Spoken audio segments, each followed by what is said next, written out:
पालकं सदा विमुक्तिसाधकं कलाधरावतंसकं विलासि लोकरक्षकम्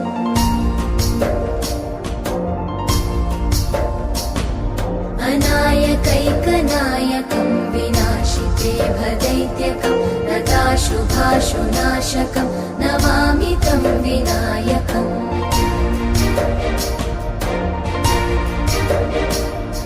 न तेतरातिभीकरं नवोदितार्कभास्वरं न मत्सुरादिनिर्जरं न ताधिकापदुद्धरम्